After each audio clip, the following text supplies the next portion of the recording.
Pacific Ocean sprawled before Thomas Hart, an endless expanse of dark water that churned with secrets older than humanity.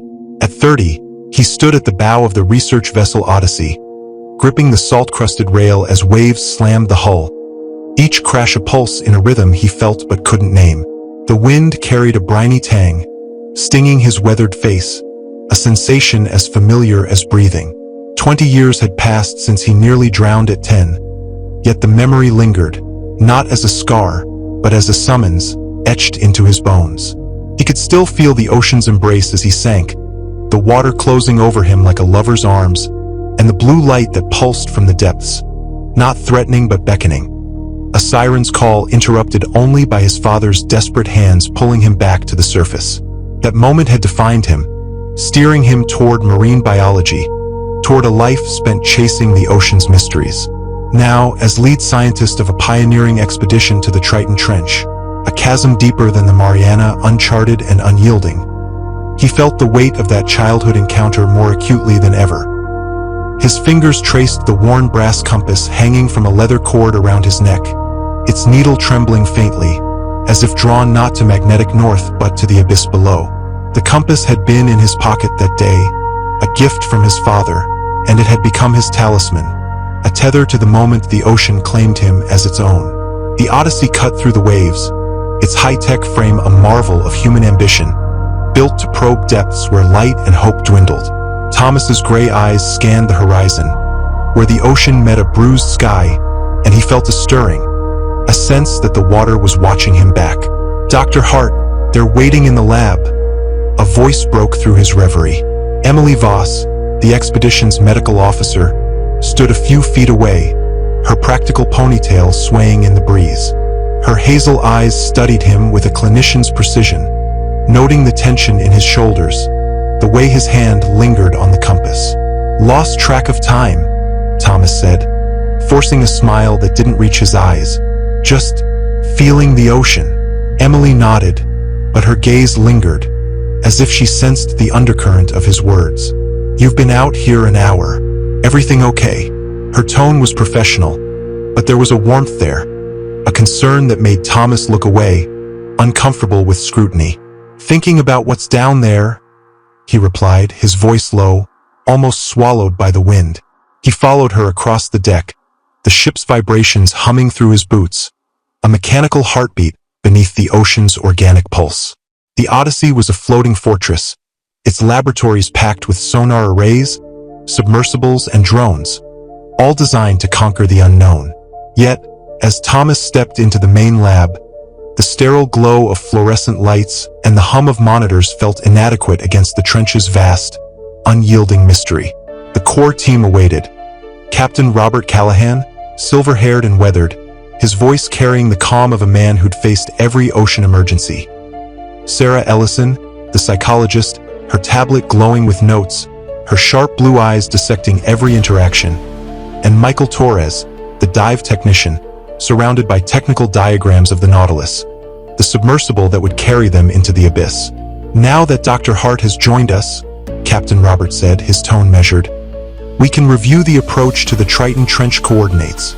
A 3D model of the trench flickered onto the main display, its jagged contours plunging to 12,034 meters, 1,000 meters deeper than the Challenger Deep. The room fell silent, the depth a physical presence, pressing against their collective resolve. Thomas stepped forward, outlining their objectives. Mapping the trench's ecosystem, collecting biological samples, and deploying monitoring stations. His voice was steady, but his eyes lingered on the model's rough edges, which seemed to pulse with a rhythm that echoed the blue light of his childhood. A melody he couldn't name but felt in his marrow. Sarah watched him closely, her pen tapping softly against her tablet. "You mentioned research priorities, Dr. Hart," she prompted, her voice neutral but probing. Thomas blinked, pulling himself back to the room. "Systematic documentation," he said, "and sampling organisms adapted to extreme pressure. We're venturing where no one has before." The briefing continued, with Emily confirming medical readiness, Michael detailing dive protocols, and Sarah discussing mental health monitoring. Yet, Thomas's mind drifted to the trench, to the song that had begun to haunt his dreams, a melody both alien and intimate, calling him back to the depths. The Odyssey reached the dive site under a rare window of calm seas, the ocean's surface a deceptive mirror reflecting a cloudless sky. Thomas stood in the submersible bay, the Nautilus looming under harsh lights, a spherical vessel of reinforced titanium, bristling with manipulator arms, thrusters, and sampling tools, designed to withstand 13,000 meters of crushing pressure.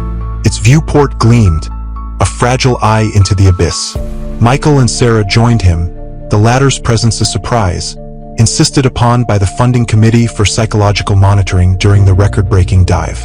Inside, the Nautilus was a claustrophobic cocoon, its air thick with the scent of new electronics and the faint medicinal tang of oxygen circulators. Screens glowed with environmental readings, camera feeds, and navigation data, their light casting shadows across the trio's faces.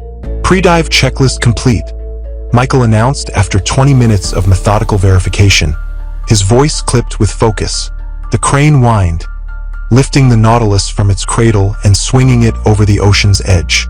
Thomas watched the water approach, dark blue in the dawn, its surface rippling like a living thing. The submersible hit the water with a gentle splash, bubbles streaming past the viewport as they detached from the crane. Releasing attachment, Michael said, switching to autonomous navigation. The depth gauge began its relentless climb. 100 meters, 500, 2,000. Sunlight faded, replaced by the Nautilus's external lamps, their beams slicing through the perpetual night of the deep. Thomas monitored the screens, documenting bioluminescent organisms, jellyfish with translucent bodies, shrimp with impossibly long antennae, fish with grotesque pressure-adapted anatomies. At 6,000 meters, they entered the Hale zone, named for Hades, where pressure exceeded 600 atmospheres, enough to implode an unprotected human instantly. Their movement patterns are coordinated, Thomas noted, zooming in on a cluster of bioluminescent organisms pulsing in synchronized patterns, almost collective like they're signaling.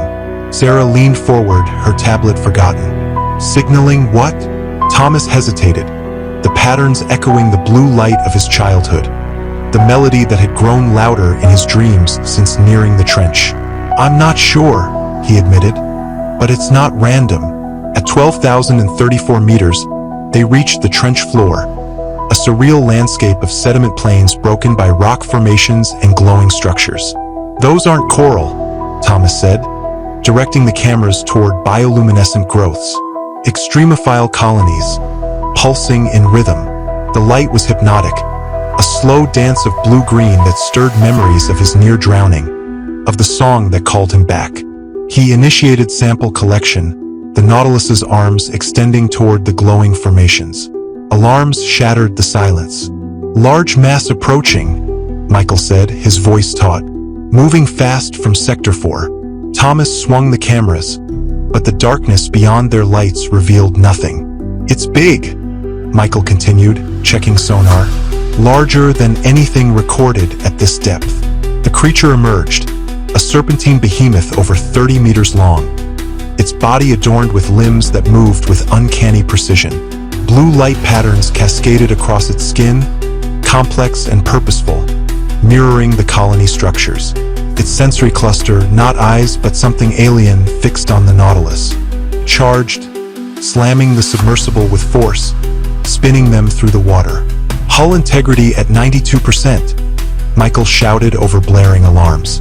A crack spiderwebbed across the viewport, a death sentence at this depth if it spread.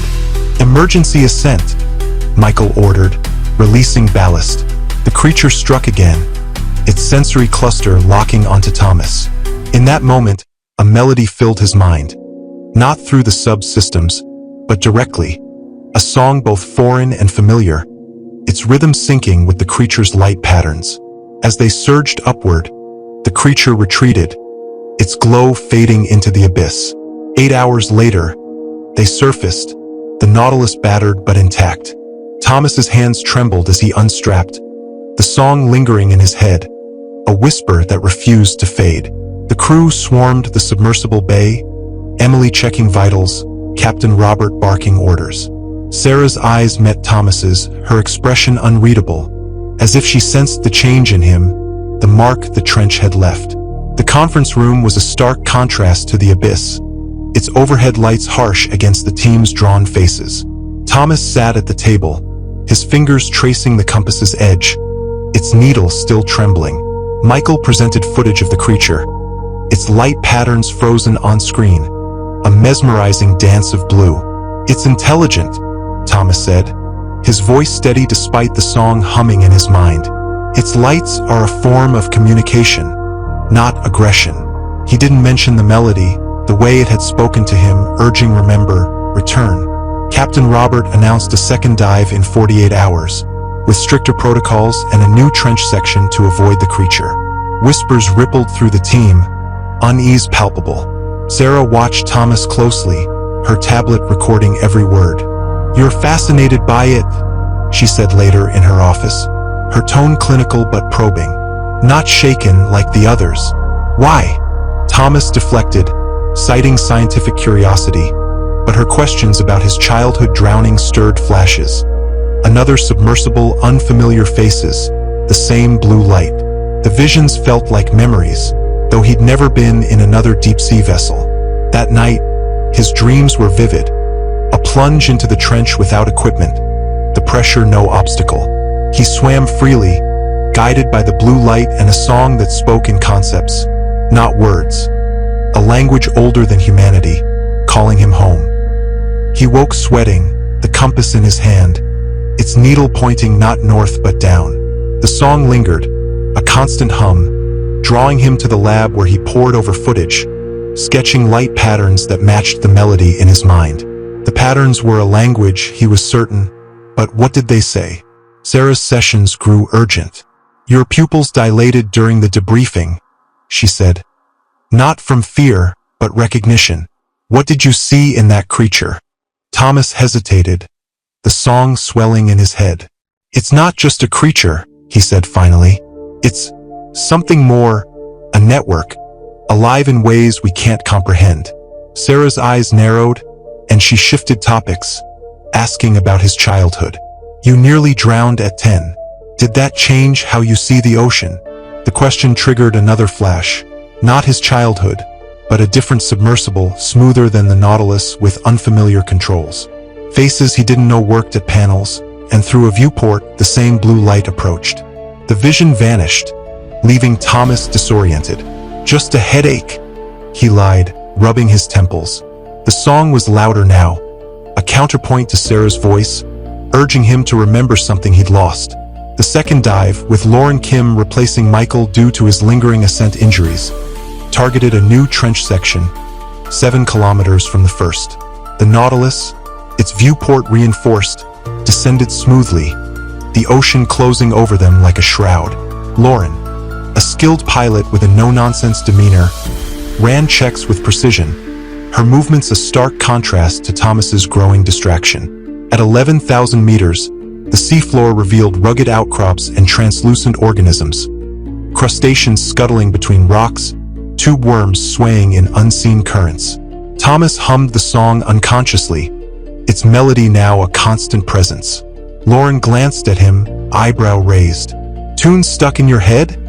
she asked, her tone wary. "Something like that," Thomas muttered, focusing on the cameras. The song intensified, a symphony that drowned out the sub's hum, and he found himself staring into the darkness beyond their lights, searching for something he couldn't name. As they collected samples from a rock outcropping, the instrument panel flickered. "Large mass approaching," Lauren said, her voice controlled but tense. Thomas knew it was the creature before it appeared, the song in his head shifting to match its rhythm. It emerged, its serpentine body gliding through the water, blue light patterns flowing across its surface in waves that synced perfectly with the melody in his mind.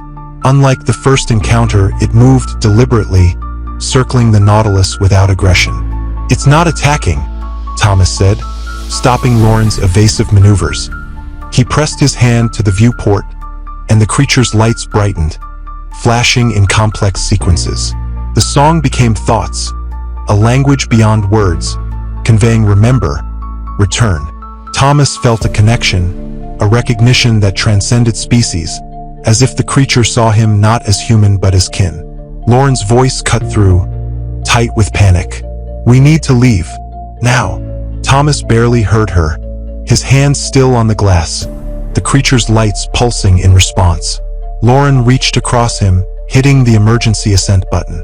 Pain seared Thomas's head, a sharp, tearing sensation, and blood streamed from his nose, soaking his dive suit.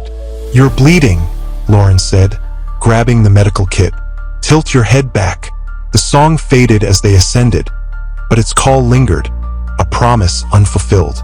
Thomas's vision narrowed, darkness creeping in, the creature's lights flashing in his mind even as the Nautilus broke the surface. In the medical bay, Emily monitored Thomas's vitals, her tablet displaying elevated stress markers and irregular brain activity. "Your blood pressure's through the roof," she said, her voice calm but firm. "Any symptoms? Headaches? Disorientation?" Thomas hesitated, the song a soft hum in his head. "Just trouble sleeping," he said, avoiding her eyes. Emily prescribed a sedative, but Thomas knew he wouldn't take it. The dreams were too important, a key to the creature's call. Sarah's sessions grew more intense, her office a claustrophobic space filled with psychology texts and the glow of her tablet. "You're changing," she said, citing his fixation on the creature, his humming of an unheard melody. Thomas admitted to the song, to visions of another submersible, the Triton. Sarah's expression shifted, and she produced a photograph. Thomas standing with 5 others in front of a white submersible marked Triton, dated 18 months ago. "You've been here before," Sarah said, her voice low. 18 months ago, you led a classified expedition to this trench. The Triton imploded at 11,500 meters, killing all aboard, except you." Thomas stared at the photograph, the faces unfamiliar yet achingly known. Alan Crawford, the engineer, his hands frantic as water sprayed through a crack. Jennifer Walsh, the biologist, her scream cut short as the viewport shattered. The memories were fragments, sharp and disjointed, but real. Sarah revealed the truth. The Triton was a joint military scientific mission, its loss classified. Thomas was found floating 15 miles from the wreck, unharmed after 3 days in open water, with no memory of the expedition. His recent past was fabricated, his survival a mystery. The creature, Sarah theorized, had saved him, altering his physiology, lung tissue, brain chemistry, to withstand the abyss. "It linked you to the trench," she said, "and now it's calling you back." The memories flooded in. The Triton's sleek interior, Alan's jokes, Jennifer's meticulous notes, the blue lights approaching as systems failed. The submersible shuddered, dragged deeper by an unseen force. Water filled Thomas's lungs, yet he breathed, enveloped by a presence that carried him upward, the song guiding him through impossible pressure. "It changed me," Thomas whispered. To hear its call, to belong to it. The crew grew wary, their glances heavy with suspicion. Thomas sleepwalked to the submersible bay, guided by the song, and opened a valve, flooding the equipment room with seawater. Lauren found him, her face pale as she shut the valve. "What are you doing?" she demanded, but Thomas had no answer. The song had led him, a need for water, for pressure, overriding his will. Lauren reported the incident to Sarah, and whispers spread through the Odyssey's corridors. Captain Robert called a senior team meeting, the conference room thick with tension. "Given recent events and equipment damage," he said, his voice grave, "I'm recommending we terminate the expedition early." Thomas protested, his voice too loud. "We can't leave. The creature isn't hostile. It's communicating. I'm understanding its patterns, its sounds." Emily's eyes widened. Sounds? The microphones didn't work at that depth. The slip silenced Thomas, the song swelling in his head, drowning out their voices. The meeting ended without resolution, but the crew's trust in him eroded. He retreated to his cabin, his journal filling with diagrams of the creature's networked biology. Glowing tissue, light language, structures on the trench floor that were both grown and built. The song was no longer a distraction but a guide, revealing truths no human science could grasp. In the medical bay, under sedation, Thomas spoke of a city in the trench, its structures pulsing with the creature's light. Not built, but grown, he said, his voice flat. Beyond the stone arch where the trench deepens, Sarah recorded every word, comparing them to Triton logs. "What city, Thomas?" she asked. "A network," he replied, "spanning the trench, alive for millennia." He described landscapes and organisms absent from their footage, speaking in tongues, ancient Greek mixed with inhuman sounds, that chilled Sarah's clinical facade. On the third night, Thomas woke to find Sarah beside his bed, her laptop open. "You know what's happening to me?" he said, the song momentarily quiet. Sarah closed her laptop. "I think I do. It's time you remembered everything." She revealed the Triton's full story. Thomas's hunches had led to the trench's deepest section, his dreams of blue lights dismissed as eccentricity. The creature had found the Triton during its implosion, saving Thomas for reasons unknown, altering him to bridge human and alien worlds. As the expedition's end loomed, Thomas knew he couldn't remain human. The song was his truth promising completion. He attended meetings, nodding at plans for drone research, but his mind was in the trench, with the creature's network. His journal grew dense with revelations. The creature's life cycle, extending rather than reproducing.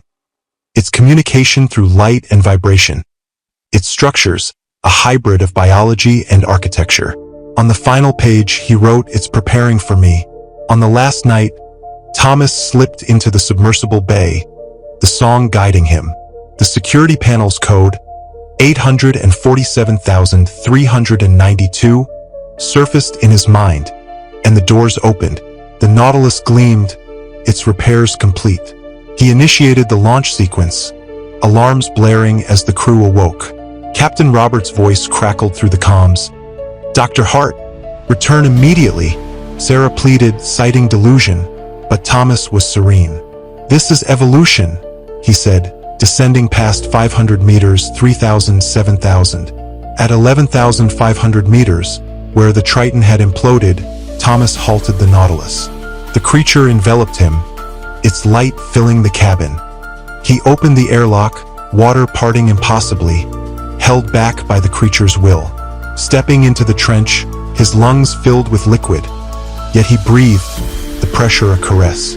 The creature's glowing tissue merged with his body dissolving into its network, his awareness expanding to encompass the trench's vast consciousness. Remember, return became truth.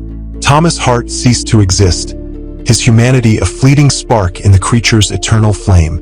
The Nautilus remained, a monument to his transition. Above, the Odyssey mourned, but in the Hale zone's darkness, lit by living light, there was only completion. A new node in an ancient network that sang of forever.